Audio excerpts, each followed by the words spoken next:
सर्वेश यादव। आज मैं आप लोगों के लिए ऐसी वीडियो लेकर आया हूं कि यदि आप अंत तक बने रहे तो आप चाह कर भी अपने आंसुओं को रोक नहीं पाएंगे। 19वीं सदी के मध्य में एसएस आर्कटिक हादसा समुद्री इतिहास का सबसे भयानक हादसा। इसके भयानक होने का कारण पूरी वीडियो में आपको देखने को मिलेगा। एसएस आर्कटिक की कहानी काफी रोमांचक और डरावनी है। इस कहानी को आगे जानने से पहले इस जहाज का इतिहास जानना जरूरी है। अमेरिका की सबसे बड़ी जहाज निर्माता कंपनियों में से एक कोलिंस लाइन अपना तीसरा जहाज बनाती है, जो शानदार जहाज अपने महान चालक दलों के लिए प्रसिद्ध था। इसका नाम एसएस आर्कटिक कोलिंस लाइन था। दोस्तों, कोलिंस लाइन्स कंपनी 1848 से 1857 के बीच कुल 4 जहाजों का निर्माण करती है। एसएस आर्कटिक इन्हीं में से एक था। विशाल आकार और चलने में फुर्तीला होने के कारण इसे क्लीपर ऑफ द सी भी कहा जाता था। 284 फीट लंबा, 45 फीट चौड़ा, 2856 टन वजनी यह जहाज विशाल था। इसकी बनावट बेहद खूबसूरत थी और उतना ही लग्जरियस था। जनवरी 1850 में यह जहाज लॉन्च होता है और अक्टूबर में ही यह अपनी पहली यात्रा स्टार्ट करता है। दोस्तों, 4 साल तक लगातार अपनी सारी यात्राएं सफलतापूर्वक कंप्लीट करता है। अब आता है साल 1855। इस साल एसएस आर्कटिक के इंजन को बदलना पड़ता है। इसके बाद 20 सितंबर को यह जहाज लिवरपूल से न्यूयॉर्क के लिए रवाना होता है। इस दौरान इस जहाज में कुल 408 लोग यात्रा कर रहे थे, जिसमें से 233 लोग यात्री थे, जबकि 175 इस जहाज के क्रू मेंबर्स थे। दोस्तों, इस जहाज का captain in command James Luz थे, जो कि काफी अनुभवी थे। इस यात्रा के दौरान एसएस आर्कटिक पर कोलिंस लाइन कंपनी के मालिक एडवर्ड कोलिन का परिवार भी था। इसके अलावा कई और महत्वपूर्ण परिवार के लोग सफर कर रहे थे। जेम्स लूज खुद अपने 11 साल के बेटे विली को यूरोप घुमाने लेकर गए थे, जो किसी रेयर बीमारी से ग्रसित था और उस बच्चे का आखिरी समय चल रहा था।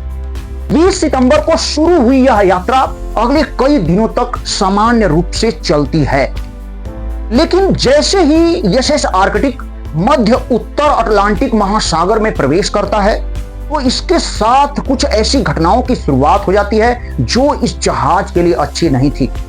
इस जहाज में वाशिंगटन में कुछ ऐसे राजनेता बैठ जाते हैं जो लगातार इस जहाज की कंपनी कोलिंस लाइन पर दबाव बनाते हैं कि आप इसके कमांडर को, कैप्टन को कहिए कि यह जहाज लगातार अपनी मैक्सिमम स्पीड में चलती रहे। और ठीक ऐसा ही होता है, जहाज अपनी अधिकतम गति में ही चलती जा रही थी। दोस्तों, 7 दिन गुजर चुके थे। 27 सितंबर, इस वक्त भी यह जहाज आर्कटिक न्यूफाउंडलैंड के तट से अभी 80 किलोमीटर दूर था। अभी भी यह जहाज अपनी अधिकतम स्पीड 25 किलोमीटर प्रति घंटा से समुद्र को चीरते हुए, दनदनाते हुए आगे जा रहा था। ठीक इसी समय न्यूफाउंडलैंड से फ्रांस की तरफ फ्रांसीसी फिशिंग कंपनी का जहाज एमएस वेस्टा न्यूफाउंडलैंड से 150 फ्रांसीसी मछुआरों को फ्रांस अपने घर की तरफ ले जा रहा था। 27 सितंबर के दिन अटलांटिक महासागर में घना कोहरा था और इतने घने कोहरे में जहाज की स्पीड अधिकतम बनाए रखना कहीं से उचित नजर नहीं आ रहा था। लेकिन कंपनी के दबाव के कारण कैप्टन लूज काफी मजबूरी में थे और वो लगातार जहाज की स्पीड 25 किलोमीटर प्रति घंटा बनाए रख रहे थे। इसी दौरान दोपहर की 12:15 बजे एसएस आर्कटिक के क्रू मेंबर को इसी जहाज की तरफ एक और जहाज आता हुआ दिखाई दे रहा था। यह वही फ्रांसीसी शिप था, एमएस वेस्टा, जिसकी अभी हमने जिक्र किया था। दोस्तों, ये दोनों जहाज एक दूसरे के काफी करीब आ रहे थे। इन दोनों जहाजों के ऑफिसर्स को कुछ चंद मिनटों का समय था फैसला लेने के लिए कि आगे ये क्या करें। इस तरह की सिचुएशन में दोनों जहाजों को एक दूसरे से टक्कर से बचने के लिए एक स्टैंडर्ड पासिंग प्रोटोकॉल होता है जिसमें दोनों जहाजों को एक दूसरे से राइट साइड मुड़ने का प्रोटोकॉल होता है। लेकिन यहां पर कुछ इस तरीके का सिचुएशन बन गया था कि यदि दोनों जहाज इस प्रोटोकॉल को तोड़कर, इस प्रोटोकॉल का नजरअंदाज करके लेफ्ट साइड में मुड़ते तो इतना भयावह हादसा होने से बच जाता।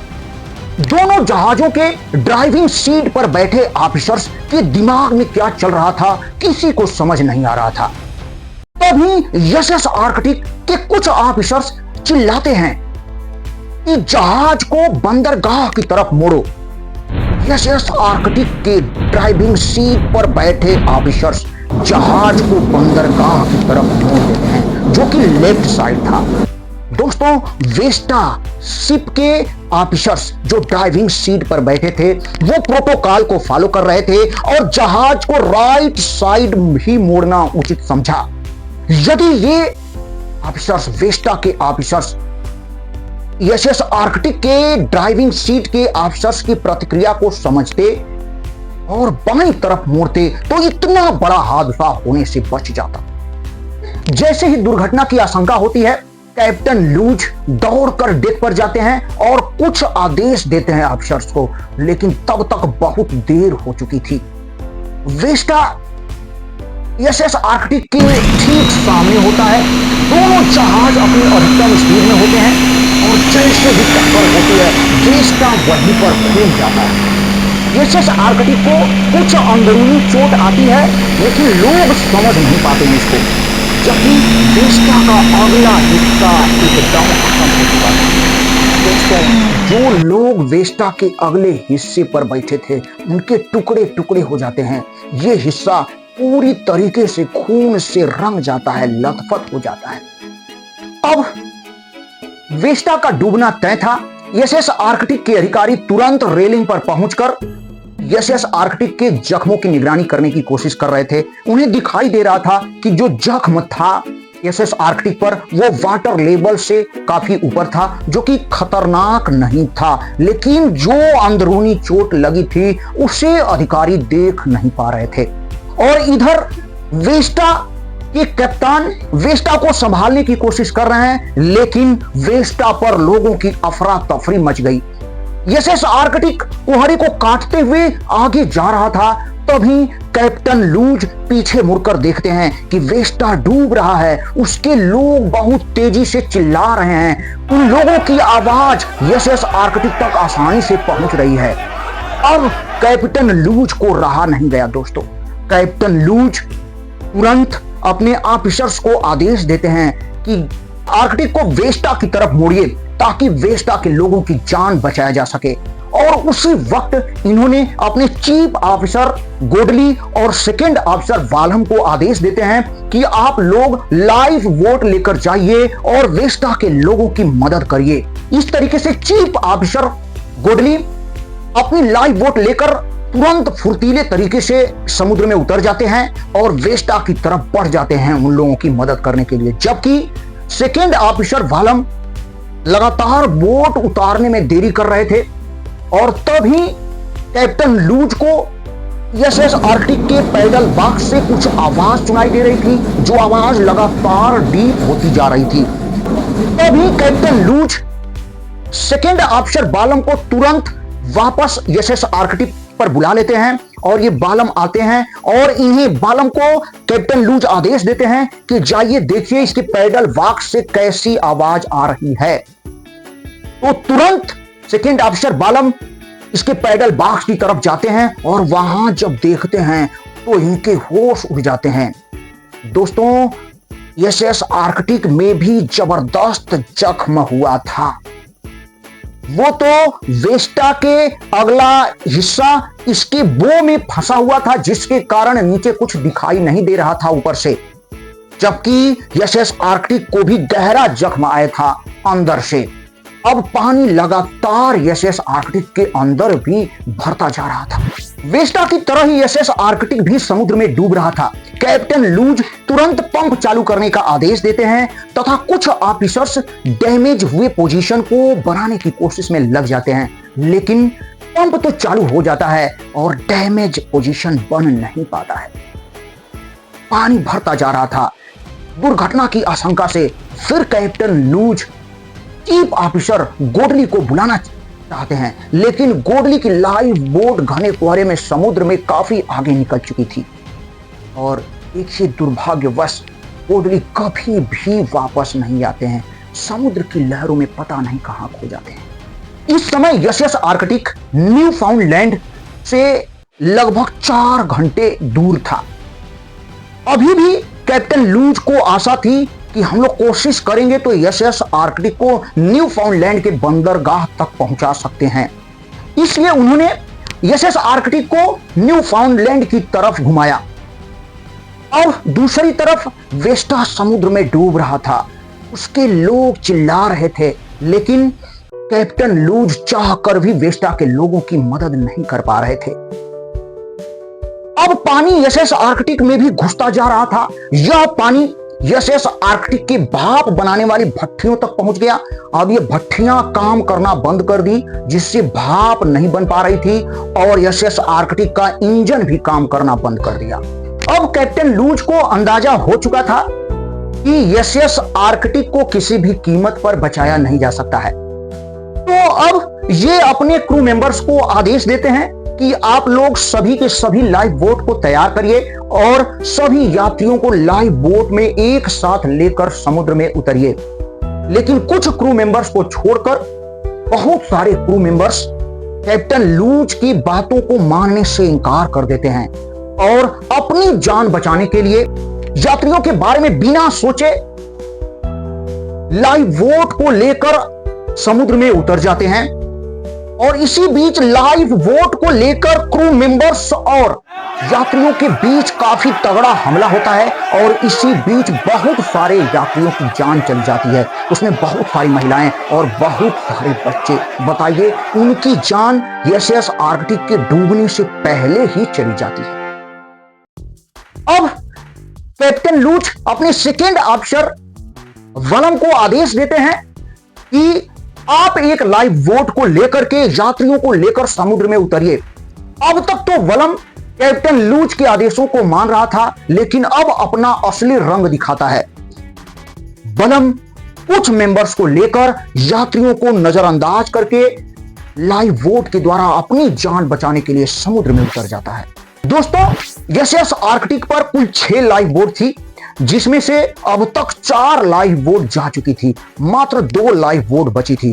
तभी शिप का ही एक इंजीनियर अपने पिस्तौल के बल पर एक और लाइफ बोट को लूट लेता है और अपने कुछ साथियों के साथ उस लाइफ बोट को लेकर समुद्र में उतरकर फरार हो जाता है। अब शिप पर मात्र एक लाइफ बोट बची थी, लेकिन दुर्भाग्यपूर्ण एक भी शिप का यात्री लाइफ बोट पर नीचे नहीं जा सका था। अभी यात्रियों में खुद कंपनी के मालिक कोलिंस का परिवार उपस्थित था और भी कई महत्वपूर्ण परिवार थे और इसी में कैप्टन लूज का बेटा विली भी था। इस तरीके से कैप्टन लूज के सारे इंजीनियर, सारे क्रू मेंबर्स इनको और यात्रियों को अकेला छोड़कर लाइफ बोट लेकर भाग चुके थे। इतनी भयावह स्थिति थी, इतनी इन लोगों को शिप पर रखा गया था किसी घटना से लोगों को बचाने के लिए, यात्रियों की सुरक्षा के लिए, लेकिन ये सब कायर निकले। अब कैप्टन लूज आखिरी लाइफ बोट की मदद से जहाज के कुछ मलबे से एक राफ्ट तैयार करने की कोशिश कर रहे थे। ये राफ्ट भी लाइफ बोट की तरह ही कार्य करता और कुछ असहाय महिलाओं और बच्चों को इसके द्वारा बचाया जा सकता। राफ्ट जैसे ही तैयार हुआ, कुछ और घिनौने लोग थे, तुरंत राफ्ट पर कब्जा किया और राफ्ट को लेकर भी चल दिए।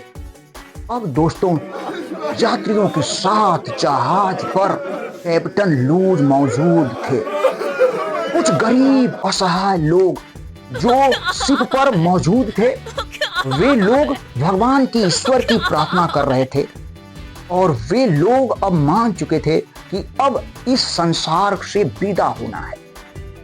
इसी बीच कुछ और घिनौने लोग थे। यात्रियों में से ही एक तीसरा घिनौना था जो लोग शिप की अलमारी को तोड़कर उसमें पड़ी हुई दारू शराब को पीने लगे और पी पी कर बवाल करने लगे, महिलाओं के साथ अभद्रता करने लगे, बहुत सारे लोगों को मार काट करने लगे।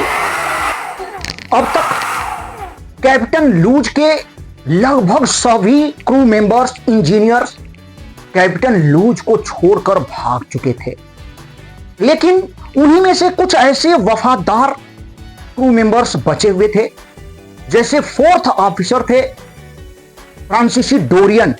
इन्होंने तय कर लिया था कि हम आखिरी दम तक कैप्टन लूज के साथ बने रहेंगे। इसी तरीके से स्टुअर्ट हॉलैंड, जो सिग्नल भेजने का काम करते थे अन्य जहाजों को, जो इस सिग्नल को यदि उन तक पहुंच जाए तो वो आके हम लोगों को बचा सकें, वो भी ये फैसला कर चुके थे कि हम आखिरी दम तक सिग्नल भेजते रहेंगे। हो सकता है किसी जहाज को हम लोगों का सिग्नल मिले और हमें बचाने के लिए आ जाए। इसके अलावा एक लेडीज थी जो कि इंजीनियर थी, जो कि हाथ से पंप चलाने का काम कर रही थी और यह पंप शिप के पानी को बाहर फेंक रहा था। ये लगातार अपने हाथों से पंप चलाती जा रही थी, लेकिन उससे कुछ फायदा नहीं हो रहा था, फिर भी ईमानदारी से अपने काम को करती जा रही थी। दोस्तों, उस महिला के हाथ खून से लथपथ हो चुके थे। कैप्टन लूज के मना करने के बावजूद भी वो लेडीज लगातार उस पंप को चलाती रही। दोस्तों, अब कैप्टन लूज हार मान जाते हैं। अब ये मौत को स्वीकार कर लेते हैं। सरवाइव करने का कोई तरीका, कोई चांस नहीं बचा था। अब बचे हुए समय को जो कैप्टन के बेटे विली, कंपनी के मालिक के परिवार और भी जो महत्वपूर्ण यात्री थे, या कहिए सभी बचे हुए यात्रियों के साथ मिलजुल कर थोड़ा सा जो बचा हुआ समय था उसे बिताने के लिए तैयार हो जाते हैं।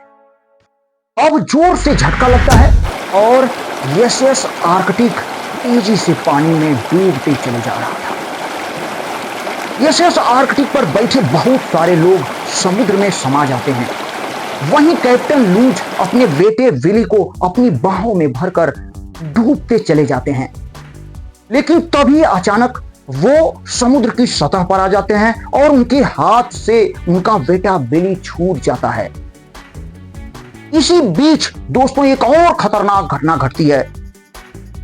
एसएस आर्कटिक का जो पैडल बॉक्स है, जब एसएस आर्कटिक डूब रहा था, अंदर जा रहा था, तभी यह पैडल बॉक्स एसएस आर्कटिक से अलग हो जाता है और बहुत तेजी से ऊपर आता है।